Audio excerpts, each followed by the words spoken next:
Welcome to the Painting of the Week podcast, where we look at some of the most significant paintings throughout history. Introducing your hosts, Phil Grabsky and Laura Bentham. Welcome to this week's Painting of the Week. And we've got a lovely watercolour today that we've chosen, which is called Great Piece of Turf by Albrecht Dürer, the German artist. This is from 1503, so over 5 centuries ago. And for those of you who don't know the routine, if you go to seventh-art.com, go to the podcast there, you can bring up the picture, or indeed you can go onto our YouTube channel and bring it up and be seeing the picture while you're listening to us chat. Right, so Laura. Yes. Well, first of all, it is exquisite. It is. And for anyone who hasn't come across Albrecht Dürer, this is going to be an absolute treat because he is a master and just a supremely talented artist. So it almost sounds rather patronising for you to put it like that, but I really do think he's wonderful. His work, he's northern German, or he's northern, working in Germany at the same time, end of the 1400s, beginning of the 1500s. So he's working at the same time as Raphael, Michelangelo, Leonardo are working in Italy. Sometimes this is called the Northern Renaissance. And there are so often in art history, you come across a Dürer because when people talk about self-portraits, you talk about Dürer, and people talk about his watercolors and his engravings, and he's born in Nuremberg, so there's a real connection to the development of the printing press. Absolutely fascinating and wonderful artist.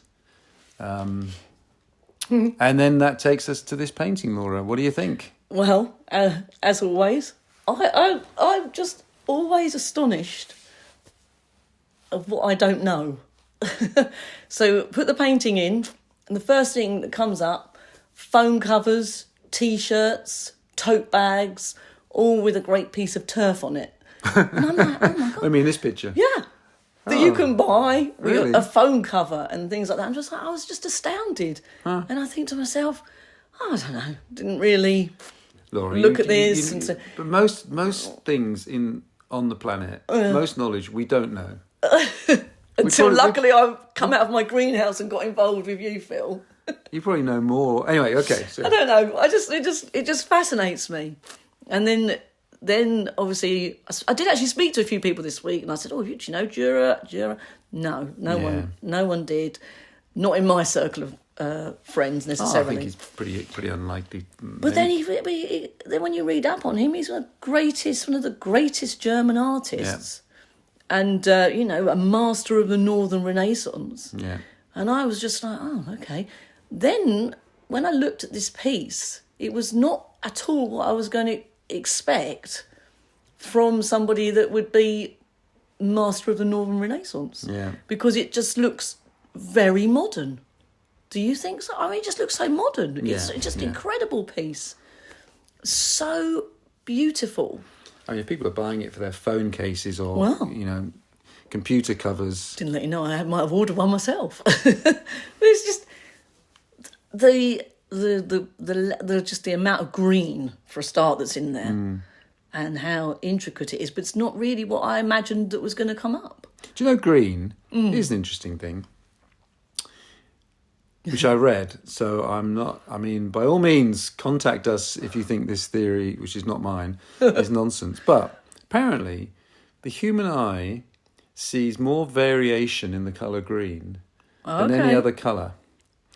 So actually, for example, we don't tend to see too much gradation or variation in the colour blue, right? In the same way as green. So we can really see fine differences in the colour green. And there's a theory behind why that is. Okay, so now people might be falling off their chairs and shouting conspiracy theory, because when we sat halfway up the bluff, up the cliff in our cave, looking down onto the plains below, which were green. Yeah. We needed to see when there was an animal that was quite tasty moving between it. Oh, okay. And so the slight shifts in green might reveal that there was something there. And also, we obviously were eating foods, stuffs, that were green. And again, to be able to distinguish between one plant and the other. And yet, here's the funny thing. Unless I'm mistaken, it's one of the hardest colours to create. Okay. There is no natural green. Is this correct? No natural green pigment in the same way as you got blue for lapis. With lapis lazuli, you can get a blue. So maybe that's why he did it then. Maybe why he did the painting, because there are so many different variations of green. But also, whether it's conscious or subconscious, I don't know. But it's not like anything else. Obviously then he got into his natural world because he started painting. Yeah. I don't know whether he did this after or before, but he was really, really got into the animals, didn't he? In a big way. Well, the young hare, which is, look it up, people. The young hare, 1502, is just, it's so detailed. And that's before this painting then? Yeah, so it's the year before? Yeah. But this painting itself, it has... Is that... okay, so I've got really into this, of course. Okay, far away. So is that now a real piece of turf? Would that be able... I looked this up, tried to find if those plants would actually grow together. Yeah. That's very good, Laura. It's very smart. Yeah, well, it might be smart, but I didn't get an answer. Oh. So I got all the variations of the plants that were in the painting. So they're all real plants, are they? Yeah. Okay. But... What do we know? Cocksfoot, creeping bent. Okay. I've looked them up. But when I started looking them up, they were slightly different. Like some of them were in flower. So then I couldn't differentiate between them. Okay. Well, it's enough to say... But carry on, but it's enough to say that somebody's identified these as real. Yeah. They're not imaginary. No. So whether he's put them to... we're just making... this film on Vermeer. Some people sometimes think that he's painting a real scene. Yeah. It wasn't the case. He would bring things together in his mind. He'd have objects brought in, taken away. But he's constructing it on the canvas. So, of course, it's possible here that Dürer might draw individual plants separately and bring it all together. Or, as you say, it's a real bit of turf that has all this growing out of it. We probably... Compose or not composed? We'll never know. That is the question. Not like my lawn, which doesn't look like that. It just looks like lumpy grass. Well, it might look like that if you're a small insect. Oh, so creeping bent. Yeah. Smooth meadow grass, daisy dandelion. Then it's Germander speedwell. Right.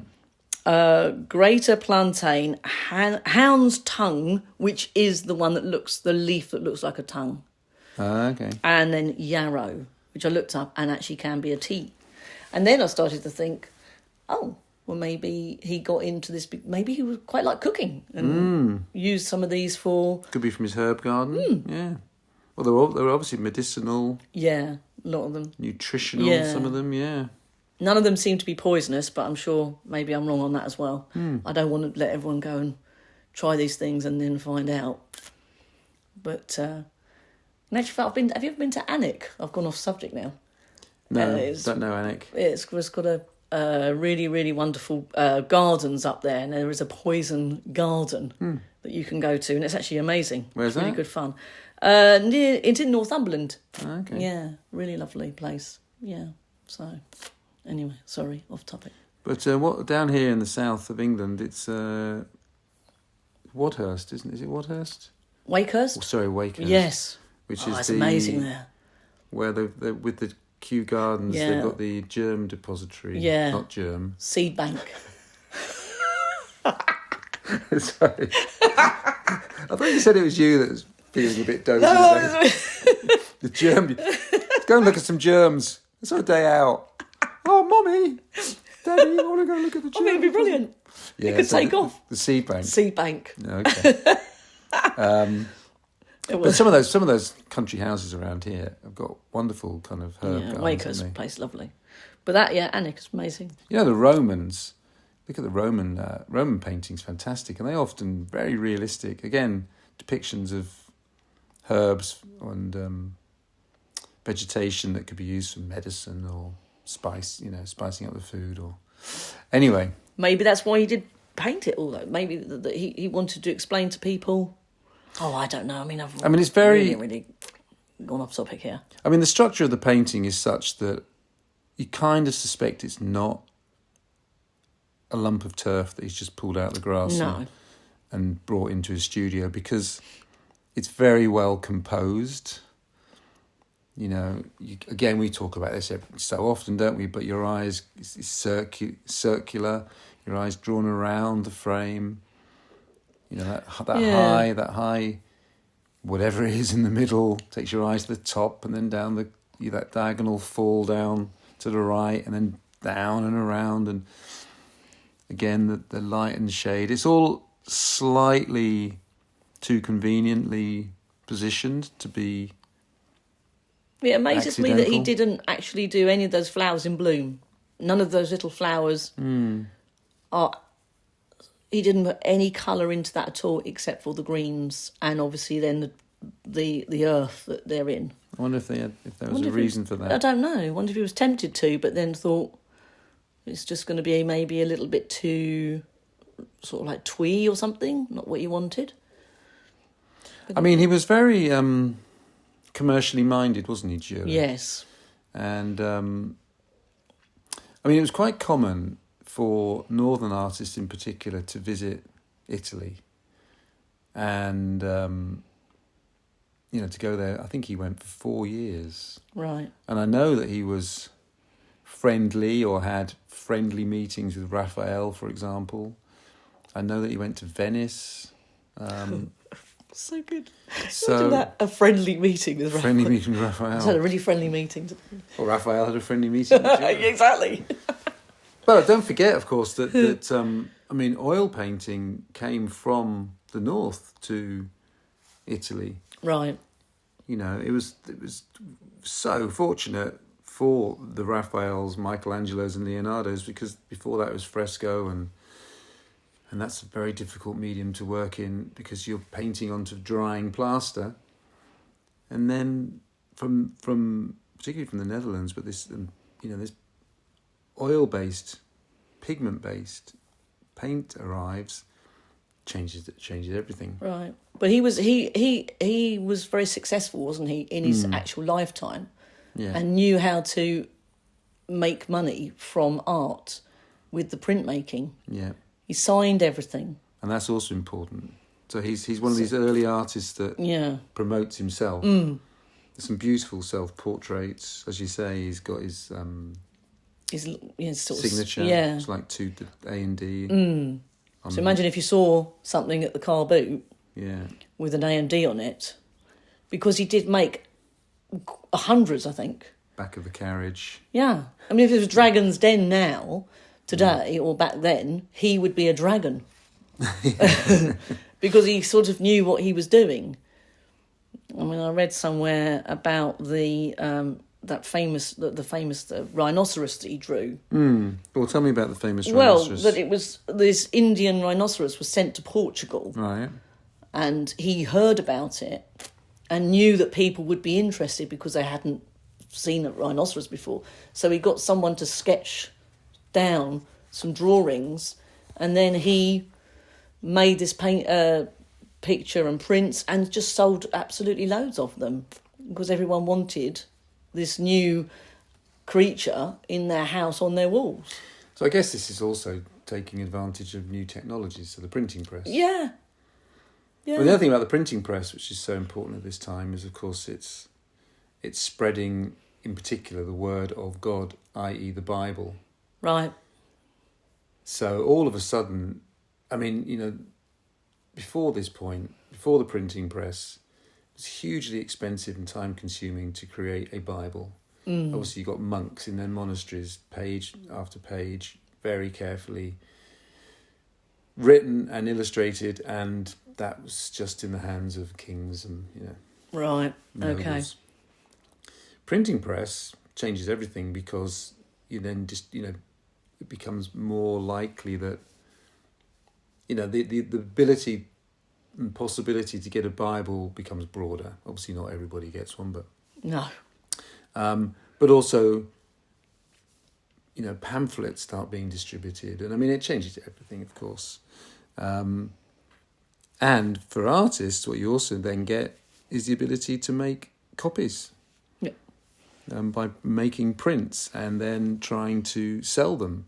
So you make a woodcut, for example, which is a great skill, and we've dealt with it in a number of our films where you can actually see somebody making a woodcut. It's really fantastic to see.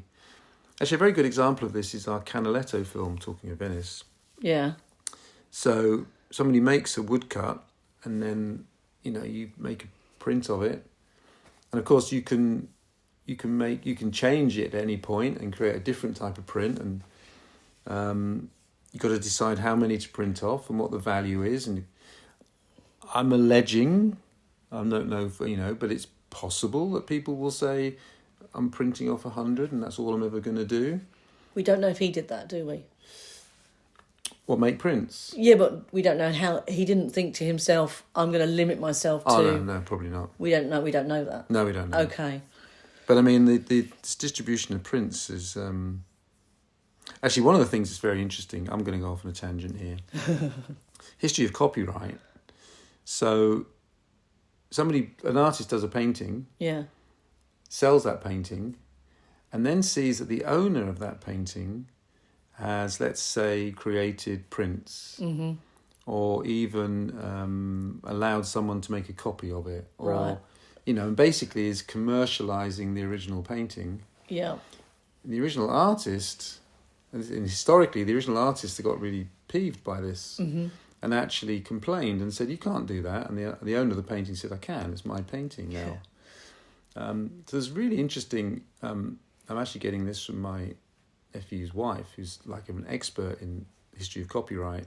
Oh. Artists started saying, "No, hold on a minute. We own the copyright Right. in the painting. Yeah. You own the physical painting. We own the copyright. You can't make copies of that. You can't print it off." But then the reverse happened, where the owner of the painting said, "Well, I don't want you making a copy, No. because that diminishes the value of what I've got. I don't want you making prints. It diminishes the value of what I've got. I want to be the only one that..."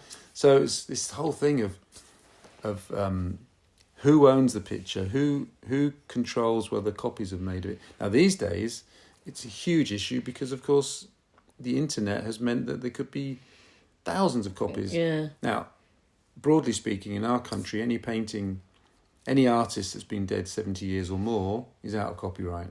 Oh, okay.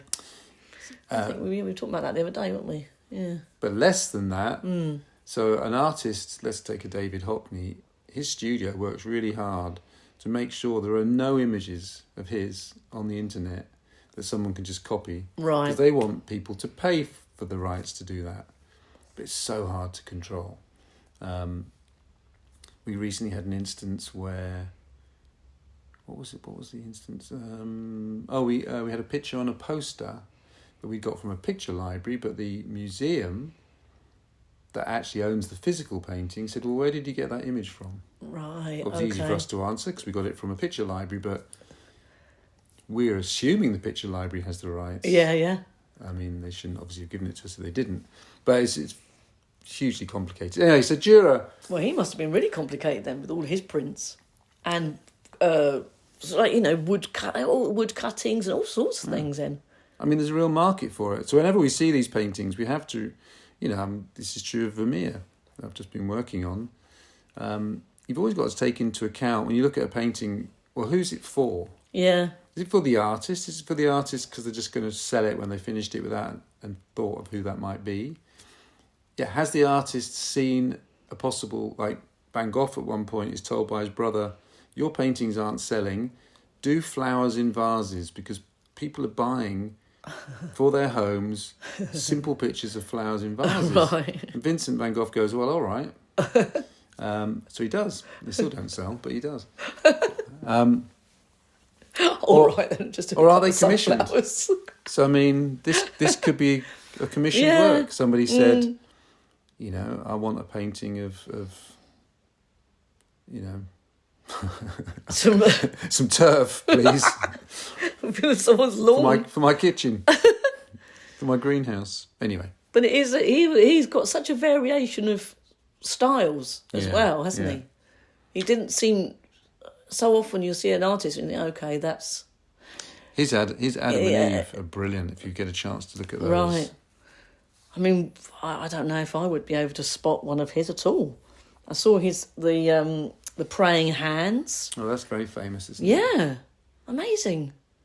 But so often you just think, well, you normally would say, okay, that's the style. But this one especially, to me, just seems completely sort of off topic. It's just an amazing piece. There's a wonderful painting he does. Apparently, he says himself he did it in like 4 or 5 days in Venice. Right. Which is, don't remember the exact title, but it's basically the 12-year-old Jesus in the temple. And the biblical story is that Jesus goes missing. Joseph and Mary are looking for him, I think, 3 days or something. Anyway, they find him. They find him in the temple, and where he's listening to the rabbis preach. And this is a subject which is, you know, painted by other painters, and sometimes Jesus behind a desk. And anyway, but basically he's listening to the teachings. And anyway, the way that Dürer paints it is really interesting. It's kind of flat plane. You can't tell who's standing or sitting, but the whole thing circles around 4 sets of hands. Oh, okay. Now, hands were very interesting at that time because they were, again, if you think before we had books and even after we have the printing press, most of the population can't read, and therefore it's all about signs. Yeah. So, you know, a Christ pointing means one thing. A Christ, you know, the hand gestures mean something. Hands by the side of the head, hands on the lips. You know, they all have different meanings. But Dürer plays with that, and his hands become more realistic. Right. And there's 4 sets of hands in the middle of that painting, which you don't really know who they belong to. But again, he's such an imaginative painter, and he says, you know, he's saying, I knocked this off in 4 or 5 days. I feel like you could do a documentary, you know, Phil, on hands. Look, we talked about, we did the Caravaggio the other week. Yeah. And that calling of St. Matthew's, and it's all about the pointing of that. In that painting, seemed to be nearly all about the pointing. Yeah. So I feel that there's a... Well, of course, some artists, again, referring back to Vermeer, we have one art historian in our Vermeer, the Greatest Exhibition film, who says, you know, Vermeer is one of the greatest artists of all time. Right. Yet he's not great at hands. Yeah. I mean, the lace maker is an example of where that isn't the case, but hands are really hard. It's actually quite nice because could only an art historian say that? Or could I go in? Imagine if I went in to the Vermeer exhibition and went, oh, I'm not sure about those hands. I think you have every justification to do that. But then they would say, so why are you saying that? And I'd be like, well, I've got an O-level in art. But you don't have to. But, I mean, you can still have an opinion. Don't have to. Be yeah, no, but I wouldn't have the nerve to say that. But if I was an art historian, I'd be like, okay, I've got some reasons here. when I made In Search of Beethoven, there's a fantastic musical historian, an expert that I interviewed, and we were talking about the Ninth Symphony on film, and it's in the film, and he says it's the most wonderful piece. And the great thing about Beethoven is these 9 symphonies. He did do more than 9, but anyway, these 9 symphonies, what's so wonderful about them is that each one inhabits, as he put it, its own sound world. You know, he does the first, and they do something different for the second, something different for the third, and they've got different storylines. And the 9th, everyone holds up as this, you know, one of the greatest products of human creativity. But he says, to me, it's flawed. Oh. And then he explains why. Okay. And I've sat in audiences where people have gone, and I've talked about this, or afterwards, musicians have come up, you can't say. Well, of course you can say Say that. what you want. And his justification for it being flawed holds water. So, Amazing. I mean, it's quite interesting. I keep referring back to the Vermeer. Well, it's only because you went just recently. It's exciting. I mean, really exciting. But throughout the world, I've never known an exhibition like it because everybody's given it 5 stars. Oh, okay. And you'd think, and we were talking about this in the office, you'd think actually one or two of the critics might think, well, I need to be a bit contrary here. Yeah, okay. I can't do what everyone else is doing. I'm going to say, actually, it's flawed. Yeah. But I think it's a signal of how good that exhibition is that everyone's saying, no, okay. No. It's 5-star. Yeah. They don't even want to be known to say. Yeah, it's flawed. No. One or two are saying, it's a shame such and such a painting. They've got 28 of the 37 existing paintings. There are a couple of omissions. I did wonder whether in an exhibition, if you've got that many paintings which are telling such a lot of his life story, and there's a couple of key biographical moments missing, whether you could justifiably have a really good copy. I'll just say copy, but at least it fills in the gap. But I don't think anyone would like that. No, it didn't. People think it's got to be the real painting. Yeah. You know, the Van Gogh Museum is experimenting in 3D replicas of Van Gogh's paintings, like their own sunflowers can't travel. But if 3D replicas become so good that basically a Japanese gallery could say, can we have the rights to your 3D replica of the sunflowers? All they've got to do is press a button, and then they've got a 3D printer, prints it out. I mean, I don't know. But if you couldn't tell the difference... I know, but you would know. Would you? Well, I mean, I wouldn't know, but they'd have to say, wouldn't they? You just said about the copyright thing, so they'd have to say, these are all 3D. Yeah. How would you feel? I think that in the absence of the real thing, I'd probably rather see a 3D replica identified as such. Okay. And than nothing at all. All right. Okay. Yeah, I get that. Because sometimes we look on here on the computer and I try and get, great piece of turf. Oh, the variety of colours was driving me mad. This would to zing. Try and get something that's as true to what it is.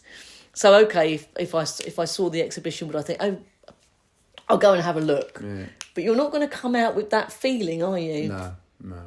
The feeling of, I've just seen Durer'S great piece of turf. Actually, a good example of in that. the flesh. The Raphael exhibition that we filmed during COVID, those paintings, in the flesh, were stunning. Oh, that sounds great. And you talk about going into a gallery and going, I'm not an art historian. I'm not somebody who fawns over every exhibition. No. If I don't get it, I don't get it. And if I don't like it, I'll say.